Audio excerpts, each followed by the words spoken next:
नमस्कार।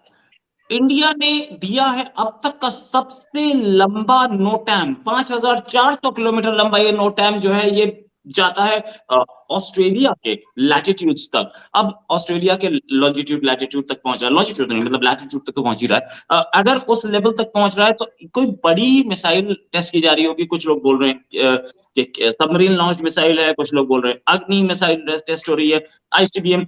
लेकिन इस ये जो नोटैम निकला है इसके साथ ही चाइना को वो शिप, वो याद है आपको वो शिप जो आ गया था इंडियन ओशन में। इंडिया ने एक मिसाइल टेस्ट को डिले किया था, फिर दोबारा किया था, लेकिन उस समय रोक दिया था। वही शिप वापस इंडियन ओशन की ओर बढ़ना शुरू कर दिया है। इसी पे बात करने के लिए हमारे साथ हैं प्रोफेसर डी के पांडे, जो कि एयरफोर्स के एक जैसे बोलते हैं बड़े काबिल ऑफिसर रहे हैं। अभी इस समय भारत की माता की सेवा में हैं और काम कर रहे हैं। गलगोटिया यूनिवर्सिटी में पहले पढ़ाते थे, अब और ऊपर के काम कर रहे हैं। सर बहुत बहुत स्वागत है आपका हमारे शो में। पहली चीज तो बहुत बहुत धन्यवाद, बहुत बहुत धन्यवाद। सर, ये जो टेस्टिंग हो रही है हमारी, ये तो पहली चीज तो एक इतना लंबा रेंज का कौन सा मिसाइल हो सकता है जिसे टेस्ट किया जा सकता है, और ऊपर से ये जो चाइना का यांग वांग ये है 5, और ये वापस चलना शुरू हो गया, कभी इधर कभी उधर। इससे हम डरते क्यों हैं? देखिए, डरते नहीं हैं और जो हमारे स्ट्रेटेजिक हमारे जो ऑब्जेक्टिव्स हैं, हम चाहते हैं कि हम उस पर जो है वो महारत हासिल कर लें, ताकि हम अभी रिसर्च एंड डेवलपमेंट में बहुत ज़्यादा ध्यान दे रहे हैं। तो उस दिशा में हम और कैसे आगे बढ़ सकते हैं? तो ख़ैर हम पहले मुख्य जो उद्देश्य है इन वांग 5 और 6 की, जिसकी चर्चा लगभग 1 महीने से हो रही है। पहले वांग 5 श्रीलंका के हेमनकोटा जो है पोर्ट पे गया और वहाँ हमारे कुछ टेस्ट होने थे। हमने जो है वहाँ श्रीलंका के सरकार के साथ काफ़ी जो हाई लेवल पे हमने बातचीत की और उसको रोके रखा। लेकिन अंततः वो पोर्ट पर आया, क्योंकि उन्होंने कहा भाई कि हम टेस्ट अपना हम कोई ऐसा ऑब्जर्वेशन सर्वेलेंस के लिए नहीं आ रहे हैं, हम अपने खुद के जो है वो मेंटेनेंस इश्यूज के लिए आ रहे हैं। खैर वो तो उस समय बात थी, लेकिन उसके बाद जब दोबारा हमने नोटम निकाला था कि हम कुछ मिसाइल टेस्ट करना चाहते हैं, तो उसके बाद वांग 6 आया और वांग 6 जो है होल्ड कर रहा था उस जगह, जिसकी की क्षमता कही जाती है, वो रिसर्च वेसल है ये चाइनीज, और इसकी क्षमता कही जाती है कि 3 से 5,000 तो वो आराम से पकड़ लेता है कि क्या क्या फ्रीक्वेंसीज वहाँ उस क्षेत्र में है, क्या मिसाइल लॉन्च हुई, स्पेस में क्या एक्टिविटीज हुई, और क्या कम्युनिकेशन क्षेत्र में जो भी डिस्टर्बेंसेस हैं उनको पकड़ के वो एनालाइज करता है, जिसे कहते हैं हम मोटे मोटे शब्दों में कहते हैं कि कम्युनिकेशन सर्वेलेंस कहा जाता है। तो उस पर वो बहुत पैनी नज़र रखता है, क्योंकि इंडो पैसिफिक में जिस प्रकार से अभी डेवलपमेंट हो रहे हैं, वो निश्चित रूप से पूरे विश्व के लिए चिंता का विषय है, क्योंकि लगभग 60 से 70% जो हमारा व्यापार है, समुद्री व्यापार है, वो उस रूट के थ्रू होता है। तो इतना विश्व जो है सभी देश उसमें प्रभावित होते हैं। अगर आप ध्यान दें, तो इंडो पैसिफिक में जो देश हैं उनके अतिरिक्त भी अभी अभी हाल ही में कनाडा की भी बात चल रही थी कि वो चाहते हैं कि भारत के साथ दोस्ती करें, ताकि वो इंडो पैसिफिक में अपना और पैठ गहरी कर सकें। तो फ्रांस ने भी अपना शो किया, जबकि ये देश इंडो पैसिफिक में नहीं है, लेकिन उनका कुल मिलाकर जो इंटरेस्ट है इस क्षेत्र में वो व्यापारिक है, व्यावसायिक है और सामरिक भी है, क्योंकि वो नाटो कंट्रीज में आते हैं।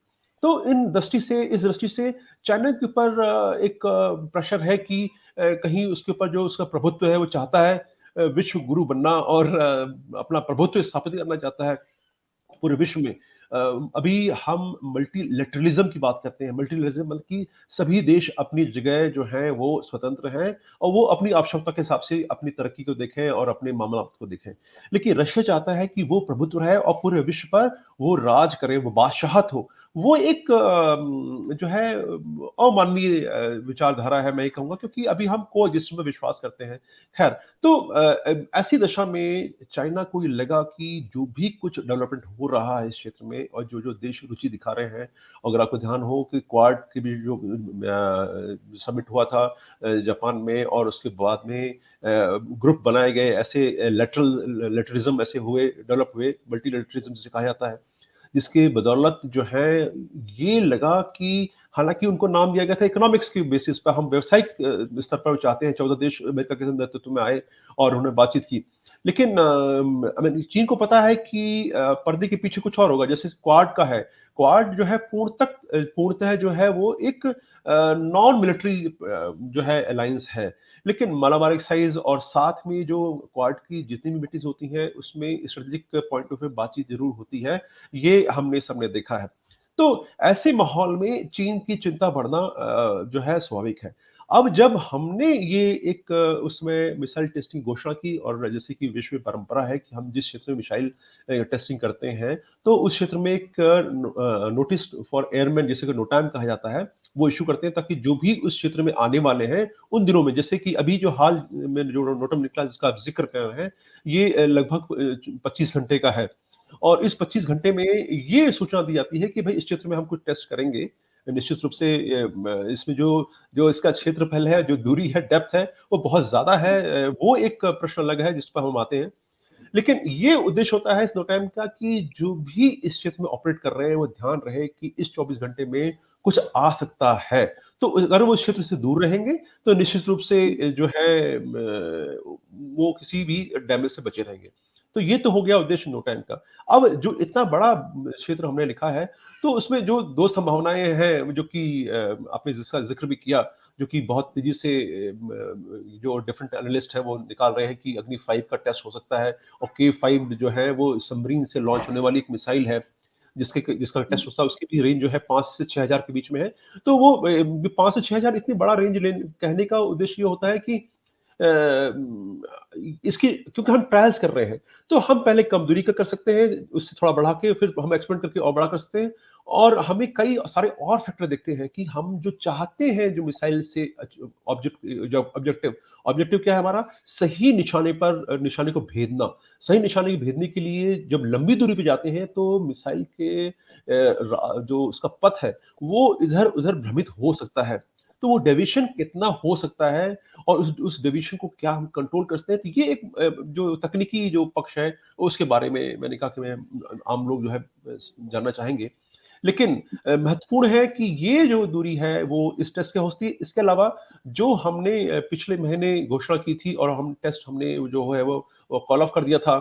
तो वो हो सकता है कि वो भी इसमें टेस्ट हो। लेकिन अभी क्योंकि कोई इसके बारे में ऑफ़िशियल डिक्लेरेशन नहीं हुआ है, तो कहना मुश्किल है। अभी जो भी कुछ आकलन है और निश्चित रूप से फिर ये 15-16 का जैसा कि तिथि जहाँ तक मुझे ख़्याल है, तो वो उसके टेस्ट के बाद जो होगा वो हमें सामने आएगा और फिर उसके बाद हम कह पाएँगे कि क्या हमारा उद्देश्य था और हम क्या चाहते थे। सर पहले हम लोग मैं आज से अगर 5 साल पहले की बात करूँ तो महीने में नहीं साल में 2 या 3 नोटैम लगते थे, 2 या 3 टेस्ट होते थे। अब महीने में 4 दिख रहे हैं, 5 दिख रहे हैं। क्या इतनी ज़्यादा टेस्टिंग की हमें ज़रूरत क्यों पड़ रही है और क्या हम इससे अचीव करना चाह रहे हैं? देखिए, पहले तो आपको गर्व होना चाहिए कहते हुए कि हम जो है इतने सारे नोटाम इश्यू कर रहे हैं। इसका मतलब क्या है हमारे जो वैज्ञानिक हैं और जो हमारी टीम है जो इस विकास में लगी है, मिसाइल डेवलपमेंट में लगी है या हमारी सामरिक दृष्टि से जो हमारी आवश्यकता है उनको पूरा करने में जो ग्रुप्स लगे हैं और भारत सरकार को मैं इसका श्रेय दूँगा। तो वो एक कहा जाता है कि हम लेट हैं लेकिन एट लीस्ट हमने वो चलना शुरू तो किया है। मैं जानता हूँ कि मंजिल अभी दूर है लेकिन धीरे-धीरे हम बढ़ रहे हैं। तो नंबर ऑफ नोटैम से जो है संदेश एकदम क्लियर है कि हम अपनी सुरक्षा, अपनी संप्रभुता पर हम कोई भी आँच नहीं आने देंगे, चाहे वो छोटा देश हो, चाहे बड़ा देश हो। हम चाहते हैं कि और देखिए ह भारत में विश्व में पूरे पूरे विश्व में भारत ही एक ऐसा देश है जो कि कोएग्जिस्टेंस की थ्योरी को बोलता ही नहीं, वो उस पर अमल भी करता है। पूरा विश्व हम मानते हैं वसुधैव कुटुंबकम का नारा जो है, हमारे सदियों से चलता रहा है। और ऐसा नहीं कि हम आज इसकी चर्चा कर रहे हैं और इस पर आज अमल कर रहे हैं, हम वर्षों से करते आए हैं और करते भी रहेंगे। क्योंकि वो हमारे डीएनए में है। हम सह-अस्तित्व हम आपके अस्तित्व को स्वीकार करते हैं। लेकिन हम साथ में ये भी चाहते हैं कि शांति और संप्रभुता देशों की बनी रहे। तो हम उसको डिस्टर्ब नहीं करना चाहते लेकिन हमारे ऊपर जो सामरिक दृष्टि से अभी कुछ दबाव बनने लगा है, स्पेशली गलवान का केस हमारे सामने है और कि वो जो चीज़ें शांति से हम निपटाई जा सकती थी, एलएसी और एलओसी दोनों सीमाओं रेखाओं पर जो सीमा विवाद है, कारगिल के बारे में हमें पता है, कि सियाचिन के बारे में हमें पता है कि ये विवाद जो है वो कितने वर्षों से चल रहे हैं और जम्मू कश्मीर का जो 370 का जो हमने अपग्रेडेशन किया तो उसके बाद जो हो हल्ला मचा वो हमारे लिए ज़रूरी था कि उसके बदौलत उसके कारण जो चीज़ें जो डेवलपमेंट हो रहे हैं, उसको ध्यान रखना कि और क्या हो सकता है। देखिए, जो भी हम इस प्रकार के वैमानिकी में कोई भी विकास करते हैं, तो एक लंबा समय लगता है। उस समय को ध्यान रखते हुए ज़रूरी है कि हम उसका सही आंकलन करें और उस पर सही कदम उठाएँ। अब मैं राजनीतिक कारणों पे नहीं जाऊँगा कि हमें पहले कर लेना चाहिए था। वो सब देखिए जो हो गया, बीत गया। बीती बात भी सारी है, आगे की सुध ले, मैं इस बात पर पूरा विश्वास करता हूँ। तो अभी हम आए, देश आए, दुरुस्त आए, हमें निश्चित रूप से अपनी रक्षा पर ध्यान देना चाहिए और जिस प्रकार से भारत ने पिछले लगभग 5-7 सालों में जितना अपना जो स्टैंड रखा है कूटनीतिक स्तर पर, पूरे विश्व में इसकी जो है सम्मान हो रहा है। देखिए रशिया के साथ हमारे जो दोस्ताना संबंध है, वो जग जाहिर है। ऐसी तनावपूर्ण, जब पूरा विश्व तनाव में है, एनर्जी क्राइसिस, फाइनेंशियल क्राइसिस और स्ट्रेटेजिकली परेशान हैं लोग, तो उस समय रशिया के साथ हम हमारा जो व्यापारिक संबंध है वो पूर्णतः बने हुए हैं और ये हमारी करेंसी में है। इसमें डॉलर का कहीं भी समावेश नहीं है, तो ये बताता है कि हम किस प्रकार से, और साथ में अमेरिका जो है भी हमारे साथ है और G20 का हमने 1 दिसंबर को प्रेसिडेंसी भी जो हमने ली है। ठीक है कि इसमें हमारे फूड क्राइसिस जो इसमें विश्व में छाया हुआ है उसको हल करना जरूरी है और भारत इस दिशा में बहुत ही महत्वपूर्ण कदम उठा सकता है। तो एक हमारी जो जो प्रयास है और जो हमारी नीतियां हैं उसका सम्मान है और धीरे धीरे ये अगर देखा जाए कि हम उस दिशा में कुछ सही कदम उठाएं तो निश्चित रूप से ये कहा जा सकता है कि हम विश्व गुरु जो है पूरा हम बनने की जरूरत नहीं है। ये हम अपने कर्म से कर रहे हैं और पूरा विश्व माने हमको, यही हमारा उद्देश्य है। और हम देखिए, मैंने कहा हम शांति चाहते हैं, हम कोएग्जिस्टेंस चाहते हैं, हम किसी पर कोई दबाव नहीं चाहते। हम चाहते हैं सब जो जितने भी देश हैं वो प्रसन्न रहें, सफल रहें और हम आपस में एक दूसरे की मदद करें, मानवीय आधार पर और गैर मानवीय आधार पर, दोनों पर। गैर मानवीय मैं इसलिए कह रहा हूँ कि अगर कहीं कोई गलत काम कर रहा है तो उसको हम समझा सकते हैं कि बातचीत के माहौल में। हम कभी भी, हमने जो है हमारी न्यूक्लियर पॉलिसी भी है नो फर्स्ट यूज, हम नहीं कभी उसका पहले प्रयोग करेंगे। और आज तक हमने जब भी युद्ध लड़े हैं, पहली गोली जो है वो सीमा के बाहर से आई है, हमारी तरफ से ऐसी गोली नहीं चली। तो हमारी नीतियां जो है बहुत ही क्लियर है और पूरा विश्व जानता है कि भारत कहता रहा है और करता रहा है। और चीन जो है इस बात का, चीन और पाकिस्तान दोनों इस बात का जो है वो इस फैक्ट को जो है मिसयूज करते हैं, ये एक चिंता का विषय है। उसके मद्देनजर जो है ये मिसाइल टेस्टिंग वगैरह जो है बहुत जरूरी है, ताकि हम एक डिटरेंस बना के रखें।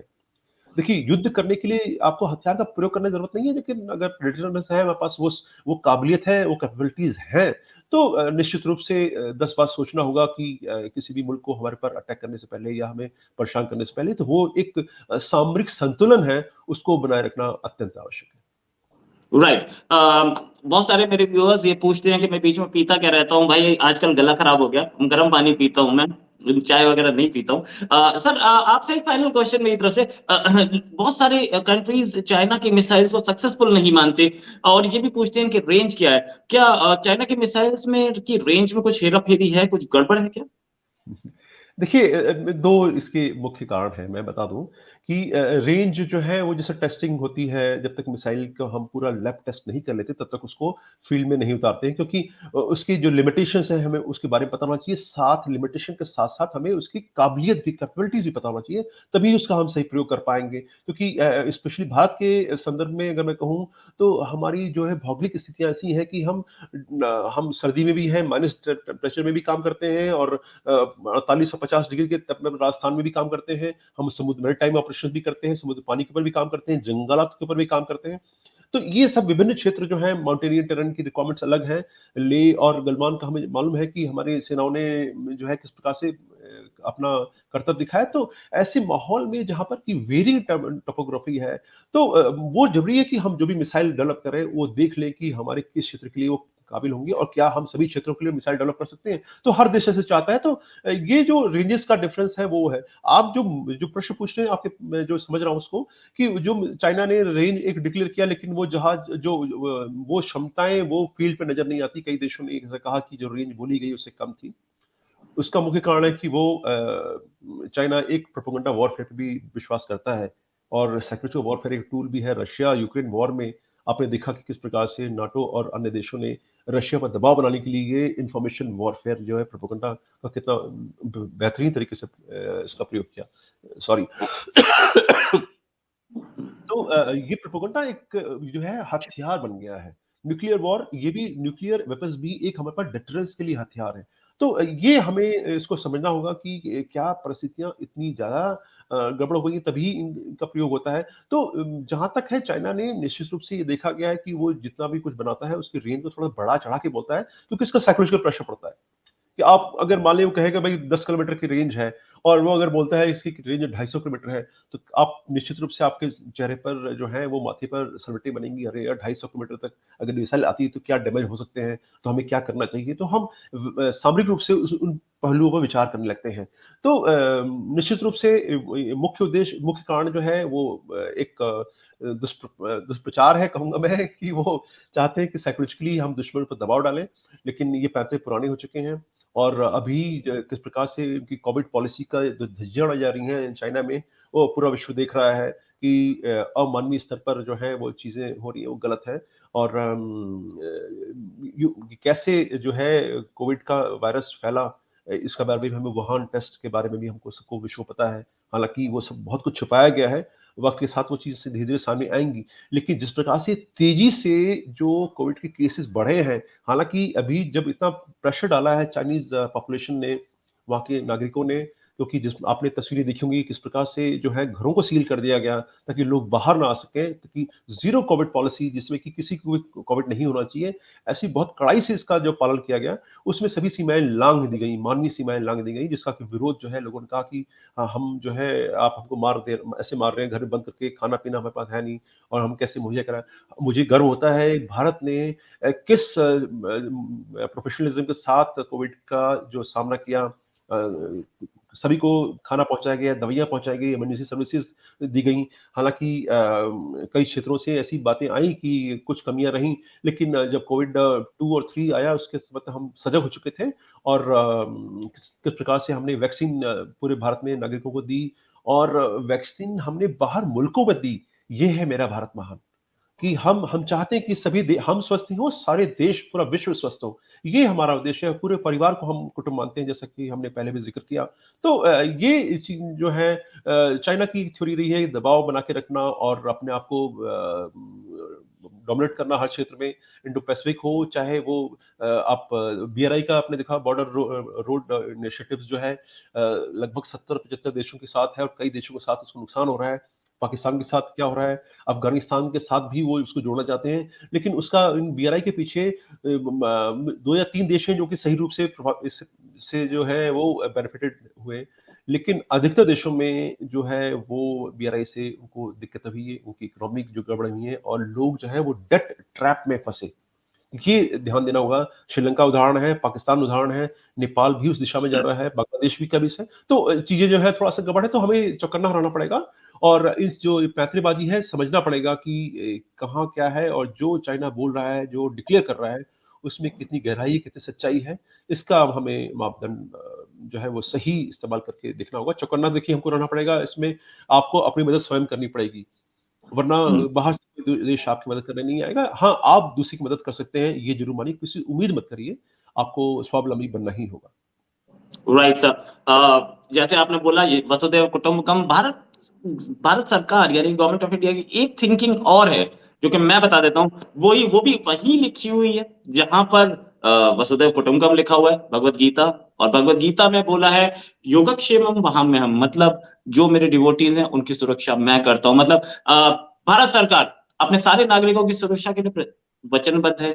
और उसके लिए ये 4 नोटैम 5 नोटैम जो लग रहे हैं ये उसी के लिए हो रहे हैं, और सारी चीजें उसी के लिए हो रही है। Government is working hard. Thanks a lot sir for joining us, और उम्मीद है जल्दी आपके साथ एक डिस्कशन और करेंगे, क्योंकि बहुत सारे डेवलपमेंट्स हैं एशिया पैसिफिक में भी, और अब चाइना की ओर। साथ में आने वाली है शंघाई कोऑपरेशन ऑर्गेनाइजेशन की मीटिंग और ऑस्ट्रेलिया में क्वाड की मीटिंग, उस पर भी आपसे डिस्कशन होगा। अभी के लिए सर नमस्कार, धन्यवाद, जय हिंद। जय